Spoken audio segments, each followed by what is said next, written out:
Yeah Srinivas గారు and Nikhil please come. Director గారు join ఒక 2 minutesలో అండి. ఆయన వాటర్ బ్రేక్ తీసుకున్నారు. పర్లేదు, మనం మిగతా వాళ్ళతో కంటిన్యూ చేద్దాం. ఆయన మధ్యలో వచ్చి జాయిన్ అవుతారు.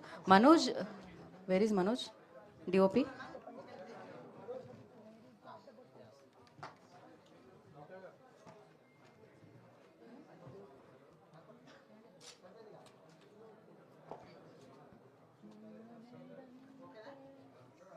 నిఖిల్ ప్లీజ్.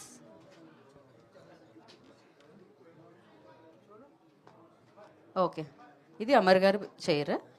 ఆయన వచ్చిన తర్వాత అడుగుదాం. ఓకే అండి, మైక్స్ పాస్ ద మైక్. ఉన్నాయి.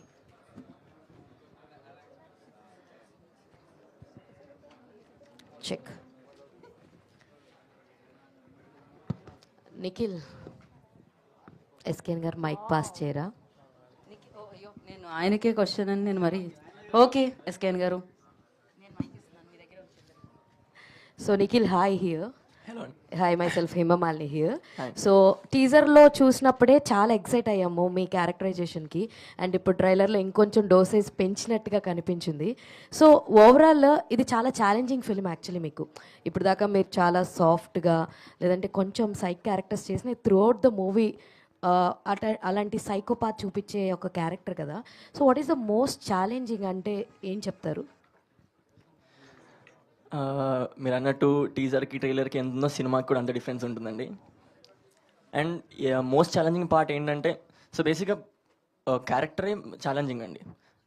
వెరీ పెక్యులర్గా ఉంటుంది. వెరీ అంటే కొంచెం అబ్నార్మల్గా ఉంటాడు అనమాట. వాడి బిహేవియర్ కానీ, వాడి వే ఆఫ్ స్పీకింగ్ కానీ, వాడు వేరే స్టేట్లో ఉన్నప్పుడు వాళ్ళు ఎలా మాట్లాడతాడు, నార్మల్గా ఉన్నప్పుడు ఎలా మాట్లాడతాడు, అదంతా క్రియేటివ్గా చూపించడమే సార్ చెప్పడం, నేను దాన్ని నా బాడీ లాంగ్వేజ్లో నేను చూపించడం అనేది కొంచెం. యాక్చువల్లీ మీ ఏజ్ ప్యాటర్న్లో ఉన్న అప్కమింగ్ హీరోస్ అని చెప్పొచ్చు, చైల్డ్ ఆర్టిస్ట్గా చేసిన వాళ్ళందరూ ఏంటంటే వాళ్ళు చేసేది కాకుండా ఇంప్రూవైజేషన్స్ కూడా ఇలా చేస్తే బాగుండు, అలా చేస్తే బాగుండు అనుకునే వాళ్ళు చాలామంది ఉన్నారు. రీసెంట్లీ రోషన్ కానీ వీళ్ళందరూ కూడా. సో మీరు మీ పరంగా ఒక క్యారెక్టరైజేషన్ వస్తే మీ నుంచి కూడా ఒక 2 versions 3 versions ఇంప్రూవైజేషన్స్ చూపిస్తూ ఉంటారో మీ డైరెక్టర్ గారికి? 3 ఏంటండి, 10 కూడా చూపిస్తాం కావాలంటే. ఆయన సాటిస్ఫై అయ్యేంత వరకు ఎన్నంటే అని చేస్తాం, తప్పదు కదా.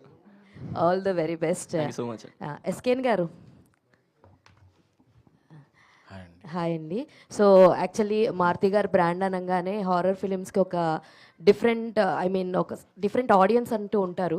సో మీ బ్యానర్స్ నుంచి ఇలాంటి ఒక సినిమా వస్తుందంటే ఎలాంటి రేంజ్లో ఉంటుందన్నది మేము ఎక్స్పెక్ట్ చేసేయచ్చు. So thank you so much for introduce మీరు ఇలా దీన్ని తీసుకురావడానికి. అయితే I want to ask you question. So మీరు గతంలో ఒక 20 మంది తెలుగు అమ్మాయిలని హీరోయిన్స్ కింద తీసుకొస్తామని చెప్పేసి చెప్పారు